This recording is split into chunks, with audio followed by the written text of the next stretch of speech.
नमस्कार, मैं हूं अरविंद और आप देख रहे हैं के न्यूज़ बिहार 24। और हमारे साथ में है आदरणीय क्षितिज IAS अकेडमी के संस्थापक श्री डॉक्टर सुंदरकांत चौधरी जी।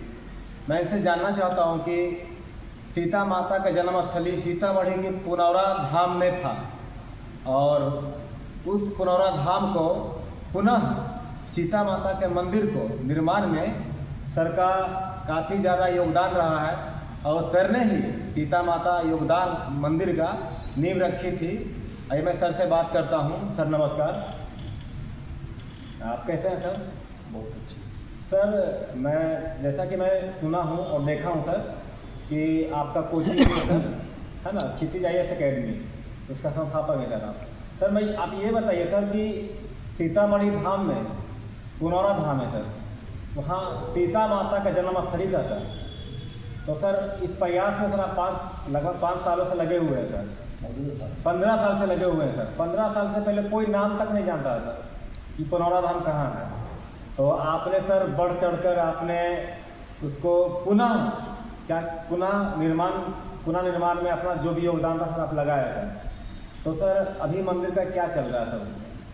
एक्चुअली इसके लिए हमने पूरे बिहार में खास करके मिथिलांचल के 17 जिला और नेपाल अंचल का जो है नेपाल गणराज्य का 9 अंचल कुल मिला के 27 जिलों को मान लेते हैं, 27 जिलों में जाकर एक अभियान चलाए, जिस अभियान के तहत सीतामढ़ी में पुनौरा धाम क्या है और उसकी क्या प्रतिष्ठा होनी चाहिए। जिस प्रकार अयोध्या में राम मंदिर का निर्माण हुआ उसी तरह पर सीतामढ़ी में सीता मंदिर का निर्माण हो और अयोध्या और सीतामढ़ी में कनेक्टिविटी हो, जो सड़क संसाधन हो, रेल संसाधन परिचालन हो, ये सारी सुविधाएं हो और सीतामढ़ी का पुनौरा धाम एक अंतर्राष्ट्रीय मानचित्र पर, विश्व पटल पर भव्य और दिव्य कैसे बने, इसका मैं निरंतरता में प्रयास किया हूँ, चाहे कोरोना काल हो या कोरोना काल से पहले हो।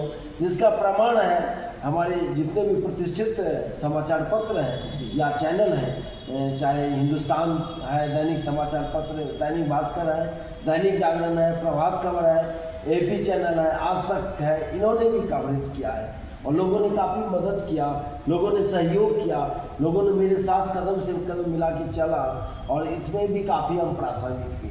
कोचिंग में तो मैं प्रासंगिक हूँ ही, लेकिन सीतामढ़ी में पुनौरा धाम कैसे भव्य दिव्य बने, जो सीता जी का उद्भव स्थली है, प्राकट्य स्थली है, इसके लिए हम लोगों ने काफ़ी प्रयास किया। सर तो सीता माता का जो मंदिर बना है सर, अभी कार्य कितना प्रगति पर है? बना नहीं है, शिलान्यास 8 अगस्त को है। उस शिलान्यास में हमारे देश के माननीय गृह मंत्री श्री अमित शाह जी भाई आ रहे हैं और बहुत सारे लोग आएंगे और पंडित रहेंगे, मैं भी हूँ उसमें। हमें जो बिहार प्रदेश के अध्यक्ष हैं माननीय दिलीप जायसवाल जी ने फ़ोन करके बताया, बुला के, जो आपको तो रहना चाहिए क्योंकि मुझे सीता पुत्र की दर्जा मिली है और मीडिया वाले ने दिया है, मीडिया वाले ने सीता पुत्र की दर्जा दी है, सुंदरकांत सीता पुत्र। तो बोला आपको तो रहना है 8 दिन तक। बोले जी। तो मैं बीच में गया आया हूँ और फिर मैं कल जाऊँगा। सर मैं पिछले कम से कम 8 से 10 साल से मैं कंटिन्यू देख रहा हूँ सर आपको कि सीता माता का मंदिर निर्माण के लिए सर आप बिहार के भिन्न जिलों में मीटिंग करके सर आप, जैसे कि आपका इधर हो गया दक्षिण बिहार में नालंदा, नवादा, शेखपुरा, लखीसराय, और आपका इधर उत्तर बिहार में खगड़िया, पूर्णिया, अररिया, मधेपुरा, बहुत सारे जिला के सर आपने बैठक किया था सर। उस बैठक के माध्यम से आप संदेश दिया पूरे बिहार वासियों को कि जिस प्रकार से उत्तर प्रदेश में अयोध्या श्री राम मंदिर है, उसी प्रकार से बिहार में भी एक सीता माता का मंदिर होना चाहिए। तो सर इस मंदिर में सर पूरा का पूरा योगदान तो सर आपको ही जाना चाहिए सर। ऐसा है, यत्र यत्र नारीस्तु पूज्यन्ते रमन्ते तत्र देवता, जहाँ नारी की पूजा होती वहाँ देवता। सीता मैया के प्रतिष्ठापन या उनकी प्रतिष्ठा के बिना राम मंदिर अधूरा। सर इस प्रकार का हमने अभियान चला है पूरे बिहार में और उस अभियान को सरकार ने भी सुना, सरकार ने भी सुनी और मीडिया वाले काफ़ी तवज्जो दिया। और कुछ लोग ऐसे भी थे जो कहते थे ये पागल हो गए, ये क्या कर रहे हैं ये सन्यासी तो है नहीं। लेकिन मुझे एक जुनून आया, माँ सीता ने आवाज़ दी और माँ सीता ने मुझे स्वप्न में आया, तब हमने ये काम किया।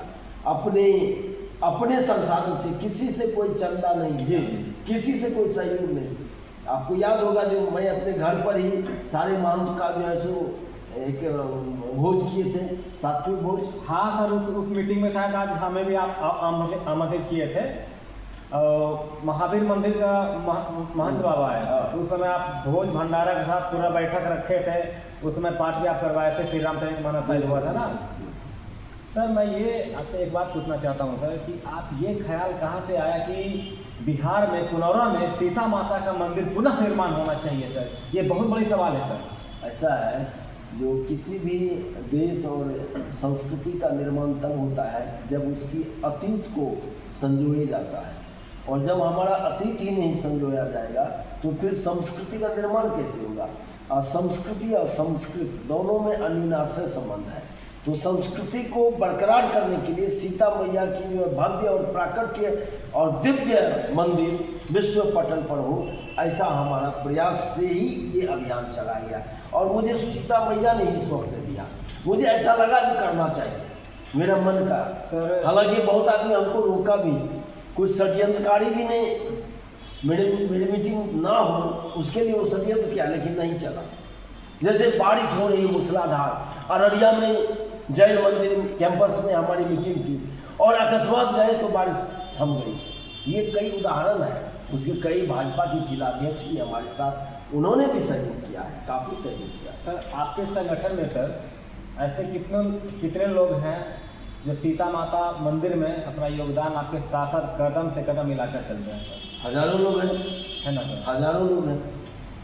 उन्होंने भी फोन करके बुलाया, बताया यहाँ अररिया से, कटिहार से, किशनगंज से, मधेपुरा से, सहरसा, सुपौल, पूर्णिया, समस्तीपुर, उजियारपुर, दरभंगा, मधुबनी, झंझारपुर, सीतामढ़ी, शिवहर, मोतिहारी। जो सीतामढ़ी में जो पुनौरा धाम में भव्य दिव्य राम मंदिर के सीता मंदिर की शिलान्यास हो रही है, उसमें आपको सम्मान मिल रहा है कि नहीं? हमने उनको हंसते हुए कहा, मेरा सम्मान तो मिल ही गया, सीता जी का भव्य मंदिर का निर्माण, यही तो सम्मान है। सर आपका कोचिंग भी है सर, क्षितिज IAS अकेडमी सर, तो आपने ऐड में लिखवा रखा है सर कि निर्धन छात्रों के लिए सर यहाँ जो है निःशुल्क शिक्षा दी जाती है सर। सर ये तो बहुत सौभाग्य की बात है। और उसमें ऐसा है जो हम लोग शुरू से ही एक योजना बनी है जिसमें 100 स्टूडेंट रहेंगे, उसमें से 25 स्टूडेंट ऐसे रहेंगे जो निर्धन छात्र ही पढ़ेंगे। उनकी सारी सुविधा, समस्या, उनके साथ जो भी समस्या उसका निपटारा कैसे हो, हम लोग। सर आपके कोचिंग में सर कौन कौन सा विषय और कौन कौन सा डिपार्टमेंट की तैयारी होती है सर? ये सिविल का कोचिंग है, NIT का है, JEE का है, और इसमें अलग अलग फैकल्टीज हैं। सिविल में सर BPSC सर? हाँ, BPSC मतलब स्टेट PCS, जो भी SDM हो उसमें, या फिर बहुत सारे विभाग हैं, CDPO, BDO, यही सब ना सर? और नीट मेडिकल हो गया ना सर? तो सब यहाँ बिहार के छात्र हैं सर, यहाँ 38 जिले हैं सर। अब पटना पूरे बिहार का एक शिक्षा का केंद्र है सर, और पड़ोस जिला अपना इधर पड़ोसी राज्य उत्तर प्रदेश, झारखंड, वहाँ से भी छात्र आते हैं सर। तो सर छात्र को आप क्या संदेश देना चाहेंगे सर? छात्र को यही संदेश देंगे, खास करके कोरोना के बाद हमारे छात्र जो है ये मोबाइल में, नेट में, इंस्टाग्राम में, फेसबुक में, ट्विटर में लिप्त होकर कहीं न कहीं अपने समय का अपव्यय भी करते हैं।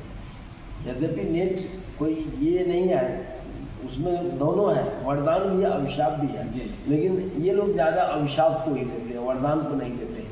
मैं चाहूँगा जो भी विद्यार्थी अगर टॉप करते हैं, चाहे UPSC में या JEE में किए हैं या नीट में, वो कहीं न कहीं मोबाइल से दूर होकर टेक्स्ट को पढ़ने के लिए NCERT बुक को पूरा पढ़िए और एक आत्मविश्वास को मजबूत कीजिए और अपने मनोबल को स्ट्रॉन्ग कीजिए। सभी लोगों से बात मत कीजिए, सभी लोग से सलाह मत लीजिए।